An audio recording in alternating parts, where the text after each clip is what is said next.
In this video, we'll review the second half of Chapter 25, America Moves to the City. Education will go through some changes during this time period, and public education will continue its upward climb. The ideal of a tax-supported elementary schools gathered strength. In 1870, onward, more states made grade school education compulsory, and they helped check the frightful abuses of child labor. High schools expanded between the 1880s and the 1890s. Before the Civil War, tax-supported high schools were very rare. High school education increasingly was seen as a birthright of every citizen. By 1900, there were 6,000 high schools in existence, and textbooks were also paid for by the taxpayers. The other trends that were taking place were teacher training schools called normal schools were experiencing an increase as well. By 1860, there were 12. By 1910, there were over 300.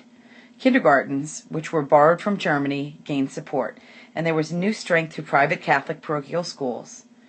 The Chautauqua movement of public lectures and home study courses provided education to many adults as well. The cities provided better educational facilities than the rural schools, and the illiteracy rate fell from 20% in 1870 to 10.7% in 1900. Americans developed a profound faith in formal education as the remedy for various ills. 44% of non-white Southerners were illiterate in 1900, and Booker T. Washington was a man who championed black education. He had the classic autobiography called Up from Slavery in 1900. He headed Black Normal and Industrial School at Tuskegee, Alabama, and taught useful trades to gain self-respect and economic security for blacks. The self-help approach to solving the nation's racial problems was labeled accommodationist because it stopped short of directly challenging white supremacy, and it avoided the issue of social equality. This is a picture of Booker T. Washington in a famous speech in New Orleans in 1895. He acquiesced in social separateness for blacks, and on that particular occasion told his largely white audience, in all things that are purely social, we can be as separate as the fingers, yet one as the hand in all things essential to mutual progress. He acquiesced in segregation in return for the right to develop economic and educational resources for the black community. The economic independence, he felt, would be the ticket to black political and civil rights. He began training young blacks in agriculture and trades and guided the curriculum at the Tuskegee Institute. It was the ideal place for George Washington Carver to teach and research. He became internationally famous as an agricultural chemist as a result, and he discovered hundreds of new uses for the peanut, the sweet potato, and the soybean. Now, Dr. W.E.D. Dubois had a different idea. He saw Washington as condemning blacks to manual labor and perpetual inferiority.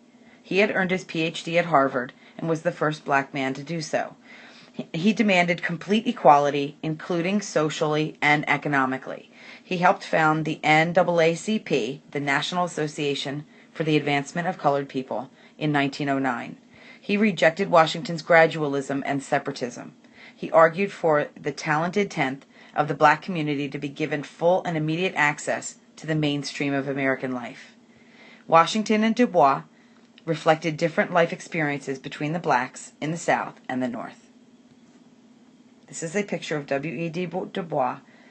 He struggled for racial injustice in the United States, and towards the end of his life, he renounced his American citizenship and took up residence in the newly independent African state of Ghana. Colleges and universities would change after the Civil War as well. College education seemed indispensable in the scramble for success. Women and African Americans found new opportunities in higher education. Women's colleges such as Vassar gained ground. Universities opened to both genders, especially in the Midwest, and by the 1880s, every third college graduate was a woman. Black institutes and academies grew into the Southern black colleges. This is a picture of the different educational levels from the time period 1870 to 2011. Howard University, Hampton Institute, and Atlanta University were key black colleges until the civil rights movement of the 1960s made attendance at white institutions possible. The Morrill Act of 1862 was passed, which granted public lands to states for support of education. These land-grant colleges, which later became state universities, provided certain services such as military training. The Hatch Act of 1887 extended the Morrill Act and provided funds for establishing agricultural experimental stations at land-grant colleges. These two acts spawned more than 100 colleges and universities: the University of California in 1868, Ohio State University in 1870, and Texas A&M in 1876. Private philanthropy supplemented government grants to higher education. Industrial millionaires donated $150 million between 1878 and 1898. New private universities were founded, such as Cornell, Leland Stanford Jr., and both of these, the latter of these, the Stanford Jr., was in memory of a deceased only child of a builder of a Central Pacific Railroad. The University of Chicago was helped immensely by John D. Rockefeller's oil millions. By his death, Rockefeller had given away $500 million. There was a sharp increase in professional and technical schools with modern laboratories as well. Johns Hopkins University in 1876 maintained the nation's first quality graduate school, and Dr. Woodrow Wilson earned his Ph.D. from Johns Hopkins. The influences of the modern American university were swift. The antebellum colleges stressed the unity of truth, that knowledge and morality existed in a single system. Religious instruction in moral philosophy and natural theology were pillars of classic curriculum. University reformers struggled to reconcile new scientific ideas with religion. The university educators abandoned the moral instruction and divorced facts from values, and other developments also doomed the classical curriculum. New industrialization insisted on practical courses and specialized vocational training in sciences. The new emphasis was on fields of concentration for a profession. The specialization became the primary goal of the university education. The elective system gained popularity. A reformer named Dr. Charles Eliot became president of Harvard. He changed Harvard's motto from Christo et Ecclesi, for Christ and Church, to Veritas, which meant truth. Medical schools and medical science had new scientific gains reflected in improved public health and health-promoting precautions. William James, who was a 35-year Harvard faculty member, wrote The Principles of Psychology in 1890, which helped establish the modern discipline of behavioral psychology. The Will to Believe in 1897 and Varieties of Religious Experience in 1902 explored philosophy and the psychology of religion. His most famous work, called Pragmatism in 1907, pronounced that the truth of an idea was to be tested by its practical consequences. He thereby made America's greatest contribution to the history of philosophy and the concept of pragmatism. This is a picture of Stanford University under construction in the late 19th century. This is a picture of the penny press, which was a news daily, which was one of several cheap mass circulation newspapers that flourished in the new urban environment of the Gilded Age in America. Books became a major source of edification and enjoyment. Well-stocked public libraries, which were called the Poor Person's University, were making encouraging progress, especially in Boston and New York libraries. The Library of Congress in 1897 had 13 acres of floor space and became the largest and costliest edifice of its kind in the world. Andrew Carnegie contributed $60 million to build 1,700 public libraries across the United States. There were 9,000 free circulating libraries in America, each with over 300 books by 1900. Newspapers were spurred by the invention of the linotype in 1885. However, because of the growing fear of offending advertisers and subscribers, there were very few bare-knuckled editorials. They were supplanted by feature articles and non-controversial syndicated material. The day of slashing journalistic giants like Horace Greeley was passing. Sectionalism captured the public taste. Journalistic tycoons were created as a result. Joseph Pulitzer was a leader in techniques of sensationalism, the owner of the St. Louis Post-Dispatch and the New York World. His use of the colored comic supplements featuring the Yellow Kid gave the name the Yellow Journalism to his lurid sheets. William Randolph Hearst was also another yellow journalist who drew on his father's mining millions and built a powerful chain of newspapers, beginning with San Francisco's Examiner in 1887. The overall influence of Pulitzer and Hearst was not altogether wholesome. Although they championed worthy causes, both prostituted press in the struggle for increased circulation. Both stooped, snooped, and scooped to conquer. Their flair for scandal and sensational rumor was offset by introduction of syndicated material and the strengthening of news-gathering Associated Press in 1840. Magazines partially satisfied the public appetite for good reading. The East Coast standbys called Harper's Weekly, the Atlantic Monthly, and Scribner's Monthly were all examples of this. They were new entrants as well. For example, the California-based Overland Monthly. This was possibly the most influential journal. It was liberal and highly intellectual as the New York Nation. It was read largely by professors, preachers, and publicists. It was launched in 1865 by Edwin Gockin, a merciless critic, and who crusaded militantly for civil service reform, honesty in government, and a moderate tariff. Henry George was a journalistic author whose classic treatise, Progress and Poverty, undertook to solve the great enigma of our times, the association of progress with poverty.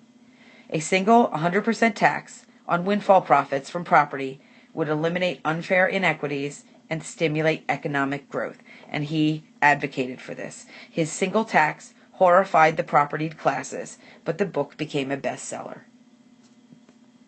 Edward Bellamy was also another journalist reformer. His classic socialistic novel, Looking Backward, was published in 1888. The hero awakens in 2000, looks backward to find the social and economic injustices of 1887 melted away under an idyllic government. The idyllic government nationalized big business to serve the public interest. It appealed to those who feared trusts, and Bellamy clubs sprang up to discuss mild utopian socialism. This heavily influenced the reform movements near the end of the century. Victoria Woodhull was a tireless feminist propagandist. She shook the pillars of conventional morality when she publicly proclaimed her belief in free love in 1871. She published a periodical called Woodhull and Claflin's Weekly. They charged the famous preacher Henry Ward Beecher of carrying on adulterous affairs for years. Pure-minded Americans resisted these affronts to moral principles. A man named Anthony Comstock, who was champion of the lifelong war on the immoral, became the self-appointed defender of sexual purity. This is a picture representing Victoria Claflin Woodhull, who was the first woman to run for the presidency in 1872. She advocated free love, and this cartoonist, Thomas Nast, viciously attacked her for advocating for it. Armed with the Comstock Law, he boasted that he had confiscated numerous impure things, and he proudly claimed that he had driven 15 people to suicide. The Woodhull sisters and Comstock exposed the debate over sexual attitudes and the place of women in the late 1800s. Young working women headed to dance halls and nightclubs when the day was done, and enjoyed a new freedom in cities. This new morality was reflected in soaring divorce rates, spreading the practice of birth control, and increasingly frank discussions of sexual topics. The new urban environment was hard on families. There were crowded cities that were emotionally isolating places. Urban families had to go it alone, separated from their clan. The divorce revolution transformed the social landscape in the 20th century, and urban life changed how work habits and family size were developing. Fathers and now mothers worked, and even children. The birth rate dropped, and the family size shrunk. Marriages were delayed, and more couples used birth control. Women became more independent in the cities, and they heard the voice of the feminist Charlotte Perkins Gilman. This is a picture of marriages and divorces from 1890 to 2011. Gilman published Woman in Economics in 1898, which was a classic of feminist literature. She shunned traditional feminine frills and devoted herself to physical exercise and philosophical meditation. In 1898, she called on women to abandon their dependent status and contribute economically, and rejected all claims that biology gave women fundamentally a different character than men. So women in the workforce, by this time, more than 1 million had joined the workforce in the 1890s. The social codes prescribed which women might work and what jobs they might hold. Work for wives and mothers was considered taboo. The vast majority of working women were single, and the jobs that were available to them were shaped by race, ethnicity, and class. Black women had few opportunities beyond domestic service. Native-born white women could work as social workers, secretaries, department store clerks, and telephone operators. Immigrant women clustered in particular industries. Jobs brought economic and social independence to women, and women contributed a large percentage of wages to their family, but might have left some for themselves. The fiery feminists continued to insist on the ballot. Some temporarily shelved this fight of the cause for female suffrage to work for black voting rights. The militant suffragists formed the National American Woman Suffrage Association in 1890. The founders included aging pioneers like Elizabeth Cady Stanton, who organized the first women's rights convention, the Seneca Falls Convention in 1848, and Susan B. Anthony, who courted jail by trying to cast a ballot in 1872's presidential election. By 1900, a new generation of women had taken command of the suffrage battle. Carrie Chapman Catt was a pragmatic reformer who de-emphasized the argument that women deserved the vote as a matter of right because they were equals of men. Catt stressed the desirability of giving women the vote to continue their traditional duties. By linking the ballot to traditional definitions of the woman's role, suffragists registered gains. Women increasingly were permitted to vote in local elections, particularly on school issues. In the Wyoming Territory, the Equality State granted the first unrestricted suffrage to women in 1869. Many Western states followed, and by 1890, states passed laws to permit wives to own or control property after marriage. City life fostered growth of women's organizations. This is a picture of Ida Wells, who crusaded against the lynching of African Americans. This is a map showing women's suffrage before the 19th Amendment, and you can pause and read the key and look at the different states in their progress. Reborn suffrage movements and women's organizations largely still excluded black women. They feared an integrated campaign would compromise their effort to get the vote. So the National American Suffrage Association limited membership to whites as a result. Black women created their own associations. Ida B. Wells was an inspired black woman, and she mounted a nationwide anti-lynching crusade. She helped launch the Black Women's Club movement and culminated in the National Association of Colored Women in 1896. There were alarming gains by Demon Rum during this time period, which spurred the temperance reformers to redouble their zeal. Especially obnoxious were the shutter-doored corner saloons called the Poor Man's Club. The barroom kept both the man and his family poor, and liquor use was increasing during the Civil War, and immigrant groups were hostile to restraining the use of alcohol. So the National Prohibition Party in 1869 polled a sprinkling of votes in the presidential elections. So prohibition was gaining some ground. The Women's Christian Temperance Union was the white ribbon of its symbol, had the white ribbon as its symbol of purity, and saintly Frances Willard was its leading spirit. A little less saintly was what was called the Kansas Cyclone. Her name was Carrie Nation. Her first husband died of alcoholism. She would go into saloons with her hatchet and smash saloon bottles and bars. Her hatchetations brought disrepute to prohibition movement because of the violence of her one-woman crusade. The potent Anti-Saloon League formed in 1893 and swept various states into the dry column. This is a picture of Carrie Nation, who was advertised as a lecturer. She used to go into bars with her axe, which can be seen here, and basically smash bottles and chase people out in the name of prohibition. This is a picture called Doused for the Cause in Minnesota, 1878, and these temperance crusaders stood their ground despite the water being poured on them by the wife of a billiard hall owner. There was great triumph, but only a temporary one, which came in 1919. when the National Prohibition Amendment, the 18th Amendment, was attached to the Constitution. Other social crusaders: in 1866, the American Society for the Prevention of Cruelty to Animals, whose founder had witnessed brutality to horses in Russia, was formed, and the American Red Cross was formed in 1881 by Clara Barton, who was the angel of the Civil War battlefields. Post-Civil War America devoured millions of dime novels as well. They depicted the wilds of the woolly West. The king of the dime novelist was Harlan P. Halsey. The General Lew Wallace tried to combat Darwinian skepticism with Ben-Hur, A Tale of the Christ, in 1880. This was the Uncle Tom's Cabin of the anti-Darwinists. Horatio Alger, during this time period, a Puritan reared in New England, wrote in 1866 Holy Horatio, which wrote about survival of the purest stories. The literature and arts were not immune to the era's sweeping changes. Writers forsook romantic sentimentality and generated three interrelated currents: realism, naturalism, and regionalism. These three movements responded to the Gilded Age's urban industrial transformation.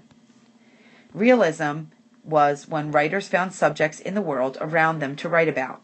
William Dean Howells was one of these people, who was the father of American realism and emerged as the era's preeminent advocate for unsentimental literature.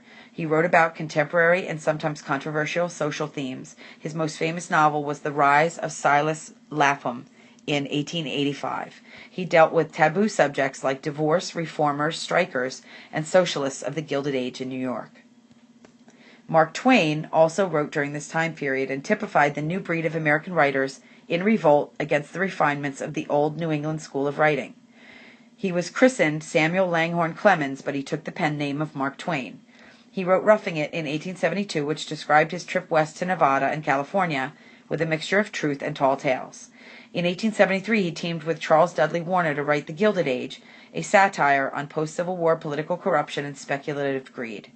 He made the most enduring contribution in capturing frontier realism and colloquial humor in the authentic American dialect. This is a picture of Mark Twain, born Samuel Langhorne Clemens in 1835. Henry James wrote dominant themes and confronted he was writing about the confrontation of innocent Americans with subtle Europeans. So his The Bostonians was one of the first novels about the rising feminist movement.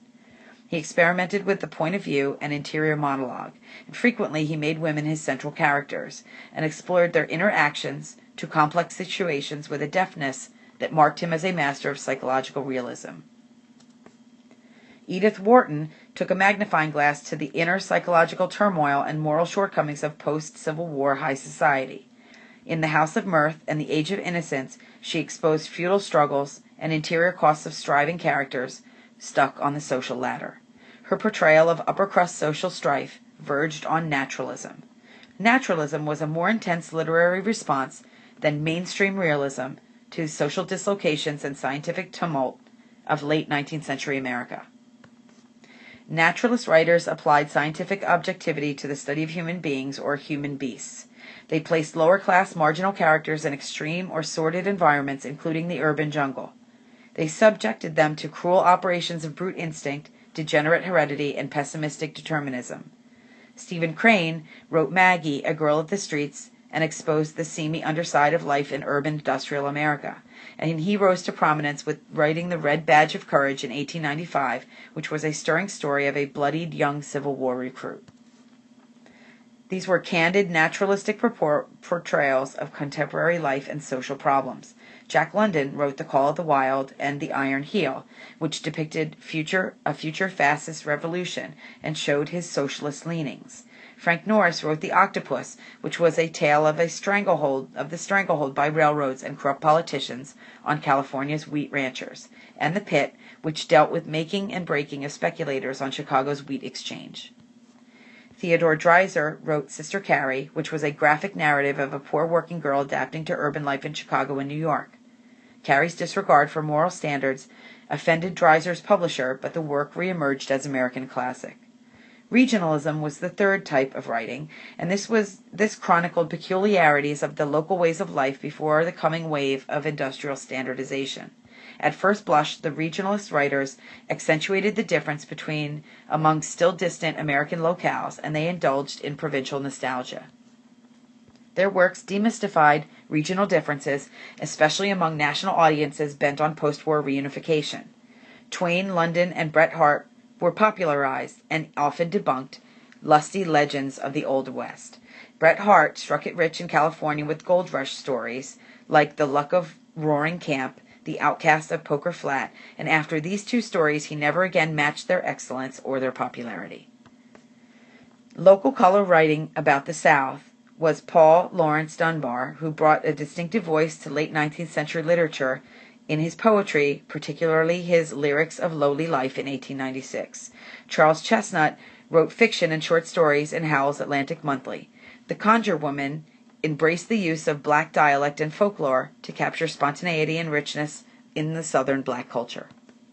Pioneering women contributed to post-Civil War Southern literacy scenes as well. Kate Chopin wrote candidly about adultery, suicide, and women's ambitions in The Awakening in 1899. She was largely ignored after her death, but she was rediscovered by later readers. They cited her work as suggestive of the feminist yearnings that stirred beneath the surface of the respectability of the Gilded Age. Some important authors defied characterization. Henry Adams turned unrivaled family connections into a prolific career as a historian, novelist, and critic. His 9-volume history of the United States during the administration of Jefferson and Madison defended his patrician heritage from the posthumous attack, and The Education of Henry Adams was his best-known work of an autobiographical account of his failure to come to grips with chaotic forces of the turn-of-the-century life. Realism and Regionalism energized American art. Thomas Elkins created a catalog of his hometown's social, scientific, and sporting life. Winslow Homer brought a mastery to pastoral farms and the swelling seas of the Northeast. He reveled in rugged realism and the boldness of conception. He had striking oil canvases of sea and its fisherfolk, and probably no American artist has excelled him in portraying the awesome power of the ocean. This is a picture called Snap the Whip by Winslow Homer. James Whistler did much of his work, including the celebrated portrait of his mother, in England. John Singer Sargent was a gifted painter who self-exiled himself in England, but his superficial likenesses of British nobility and America's rich were highly prized. Augustus St. Gaudens was the most gifted sculptor. He represented or displayed the national urge to commemorate the Civil War, which brought him a number of commissions. He created the Robert Gould Shaw Memorial, erected in Boston Common in 1897, which depicted Colonel Shaw leading his black troops. Music also gained popularity. America produced high-quality symphonies. The famed Metropolitan Opera House in New York was erected in 1883. New strains of homegrown American music sprouted in the South, and black folk traditions like spirituals and ragged music evolved into the blues, ragtime, and jazz. Marvelous Inventions was a reproduction of the music by mechanical means, with the invention of the phonograph, invented by Edison, who was deaf, and reached over 150,000 homes by 1900. Americans rapidly dosed with canned music as the sitting room piano gathered dust. Architects and planners tried to reshape American cities with the City Beautiful movement, and proponents wanted the city to not only look beautiful, but to convey a sense of harmony, order, and monumentality. They copied European styles and planning ideas from master builders in Paris, and they recast the City of Light with grand boulevards, parks, and public buildings. They constructed grandiose urban landmarks such as New York's Grand Central Terminal, and city planners like Daniel Burnham redesigned Chicago and Washington, D.C. as well. The architect Frederick Law Olmsted sought to foster virtue and egalitarian values in creating New York's Central Park and Boston's Emerald Necklace.